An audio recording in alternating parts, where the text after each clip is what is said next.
Hello everyone, I'm Rob Smith, this is Mr. Black Channel here at Ticker Talker with the Strat Time Report, and we got things going every which way, but definitely discernible themes to keep an eye on. So if we go to S&P SPY, so what did we have yesterday? If you go to the upper left, we had an outside day yesterday, right? We took out both sides of the previous range, and then today we go up and slightly take out the high and then start coming back in.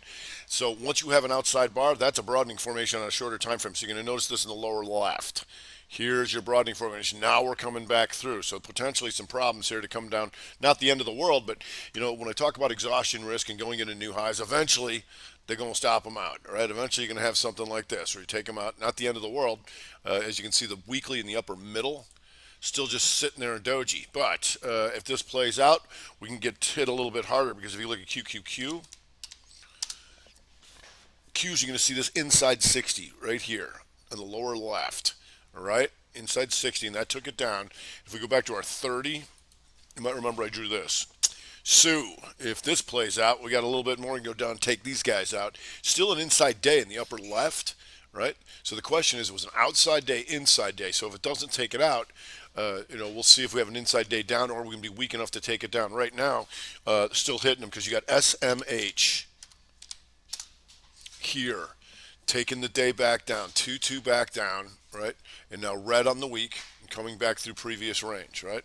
So down we go. So we want to see if how hard they want to hit them because you've got so like NXPI here, giving these the reversals on the daily, right? Taking that down and potential here in the upper middle, right? We look for this potential outside weak, right? Because we know outside bars exist. Right now, it's a lot closer to doing that, right? You can see it getting hit here on the 30. How'd that 60 look? All right.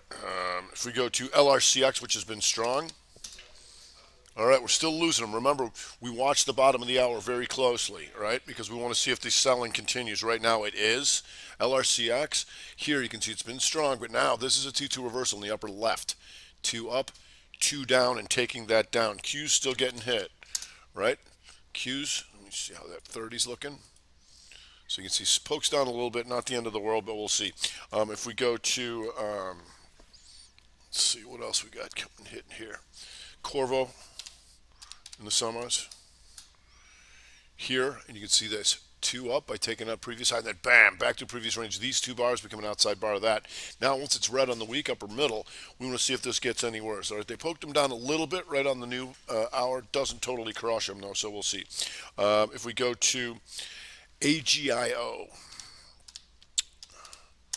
and been talking about this one since the weekend, looking at this weekly shooter right here in upper middle.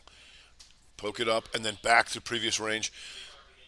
Was already getting hit on the daily here when this happened. Then gap down, then still going, right? So that means you can continue to look for signals, and you can see here on the 30 in the lower left. This took out a previous low, then this slightly took out the high. There's your 222 continuation. Boom, right here below 35.88. Still puking. If we go to NVAX, getting closer here too. NVAX, and one of the things we're going to look for on stuff like this is not only can we take out the previous lows, it's red on the day here in the upper middle. I'll write this one down. But here, the weekly, we want to see if they can take this out. This is where NVAX would hit some problems, would be below 115.51. It's got a few bucks to go, but that's where it would get in trouble because you're already big bright red on the month and potential outside month if no vaccine comes from you. If we go to the CrowdStrike, and CrowdStrike just got hit like so. Here, the inside 60, lower middle or lower left, gets hit, and so what that does, that triggers the reversal on the daily, the 2-2. It's not the end of the world, but that's something I'd want to know about because we're coming back through previous range. Trying to keep an eye on some of these broader averages because it's not everybody getting killed here. It's just been pretty text specific. But if we go to MCO, Moody's, and Moody's here once in the weekly here, and so you can see this upper middle outside week goes up and then gets hit there. Here's your reversal here on the weekly. Below 276.99, trading 271.53, and we're going to look to take this out, right? Because you can see this here. Take out the highs, and you're coming back to previous range, and we know broadening formations exist, right? We do. Might as well draw it. and we'll see what happens right there. If we go to letter U, which has been strong, so this, just trying to keep an eye on these cues here, sorry. And so once this starts puking here, you can look for this to go an outside day. Once it goes red and starts getting in the range, was a little fast here, but we'll see if there's anything on the 15. A little quick on that one, but we'll see if that continues. If we go to IONS in the bio, AMAT, MU go to the lows, SMH goes to the lows, KLAC goes to the lows as I speak. Here you can see this, taking out all these last week's lows. So the question here, where IONS would get weaker, is if we can take out that monthly low. I want to take a look at Octa here. Still inside weak, upper middle, so that's good, but it taints the week red and the month red, right? And if you go to the 60, looks probably a 30 on this one. There you go. The two up, and then bam, triangle they out, right? So anybody who's short gets stopped out, and then bam, right back to the lows. Here's your corrective activity. Here in the upper left, you take the day up, previous day's highs, and then boom, these two become an outside bar of that, and maybe worse. You got a gap down there. We'll see.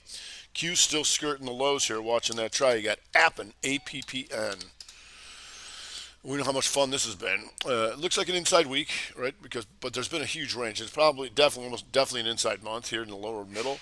The question is going to still have enough range to be traded, and so you just wait for that reversal. So yesterday it took out the previous high, then takes out the previous low this morning below 152.12, trading 146.55. Not too bad. If we go to BE, and BE, there's your two up on the daily.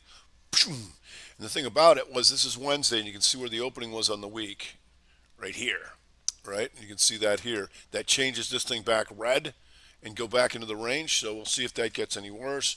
How's your 60 on this? Not quite inside 60 on that. Right now, NVAX goes to the lows. We're losing Apple, and Apple did what it was supposed to do, right? It's going to take this out, right? 125.39, right? It did it. Right, and then it just exhausted. Now trying to come back, and you can see this broadening formation on the 60 here on the lower left, and you're going to see what it did.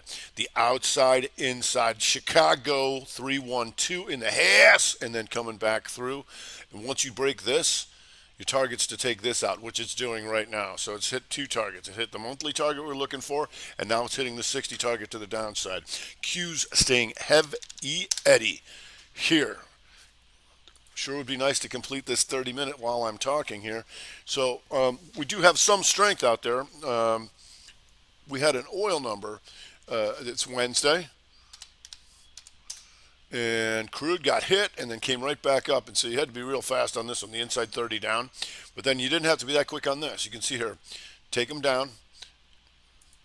And what the heck is this? Looks like we got ourselves a broadening formation. So when they hit it, then you had your 2230 right here, right back to the upside. Now you got a 2230 back to the downside.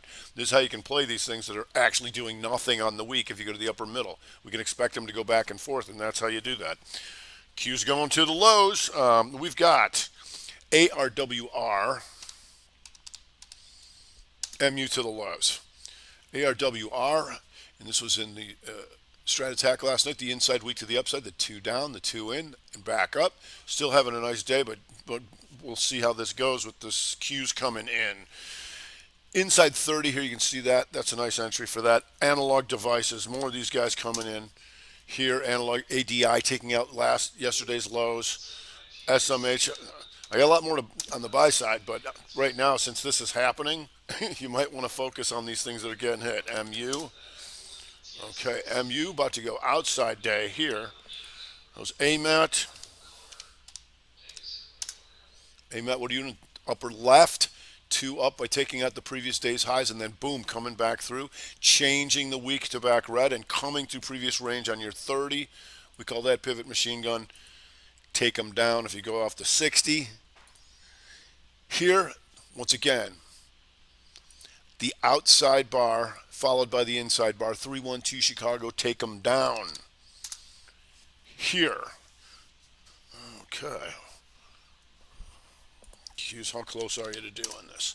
So even if the Q's don't hit this line, because the broadening formation is not a pattern per se. It's a phenomenon that we know that both sides of previous ranges get taken out. So although this line is down here, the target's just to take this out. 394.95, right? I mean 304. No, yeah, sorry, my glasses. 304.95, and you're almost there. But things tend to get worse, right? The formation gets bigger. You can see that all the way down here if they really want to hammer them. All right, they're firming up just a tad. If we go to Home Depot, and Home Depot, we talked about this last night too. So Home Depot is one of the few inside months to the downside here, right? But you can see how it just takes all this stuff out slightly. You'll also notice that this is an outside month, which is a broadening formation, right? So the question is, do we continue down, or do we just stop out some of these tight stop guys who are like, this is my support level, right? And then come back up through the outside week, right? And if we're going to do that, it's going to be here. You see this? This hammer, 2 down, and now back up. So now it's just kind of sitting there. So the question is, what's the next 2? Does it continue back up through here, right? Or come back? So you got some help from lows. Lows on a gap up here, so you got some help on that side saying that things might not be so bad. Watching these cues, you got Netflix coming down. Netflix, and here you can see on the daily, took out previous high, and then boom, previous low. There's your 2-2 reversal. Here below 505.55, still puking. Facebook to the lows. So watching us lose everybody. So Facebook is interesting because it had an inside day here in the upper middle, and it took it out to the upside, to the downside, and then the upside, and then the downside. Because once it's an outside bar, once they are willing to pay up and sell down, they might do it again, right? Much like the yearly S&P SPY. But here you go, the outside, the inside. Here, 3, 1, 2, target hit down in here. Still heavy as I speak. Q's staying right on the lows. I'm trying to get you some nice buy ideas, but right now they hitting them, so that's where we go. If we go to Lyft and Uber, and just going into new highs, recent highs. So exhaustion risk, and just kind of sitting there and coming in with the rest of them. Uber, man, they're going to hit them now. They're going to hit them now, boy. Might as well just take it right down to my line. Wouldn't that be nice? Live broadening formation for you. If we go to, let's see, how's Baidu? Baidu was hanging pretty tough before. And Baidu coming in just a tad, but Baidu you can see taking out last month's highs, last week's highs. Now, like a lot of these things, succumbing to the ways of the market here. Q's still skirting the lows. Tesla. And Tesla, potential outside day. Pokes up here and now coming back through. So if they want to take some profits here, this is what it would look like. You've got Qualcomm going to the lows right now, MU going to the lows, SMH going to the lows. So the SMH theme here, the inside 60 in the lower left to the downside, right? You see that? You're going to see that most things are looking like that. Analog devices, how you doing here? Analog going after that. QQQ. Come on, baby, you can do it. Got 1 minute left here. That would be nice to do it for you right here. Ta-da! Now you understand that broadening formations exist, right? Now, it just poked down here. Our target was here, below 304.95. You're there, right? And when good things tend to happen, they tend to go a little further than you thought. You know that one? All right, so we're going to see if they can come down here, take that out or get worse. Right now, if it's going to get worse too, the Dow Jones Diamonds do this on the 30. You see this? The 2 up by taking out previous high in the 30 and then back through. They're still holding up. But right now, if we can take this inside 60 to the downside, then you can have a lot more problems. Right now, QQQ to the lows. Let's pull that up. I want to make sure that you see that. That is a live broadening formation for you. So I think we're running out of time here again. Make sure you understand how these things work. both sides of previous ranges get taken out. That phenomenon definitely exists. When you fail one side and you change continuity and have signals going other ways, you're going to take out the other side. That's what we call number 3. All right, that's going to do it for today. I'm Rob. So this is the Black Channel here at Ticker Talker with the Strat Time Report.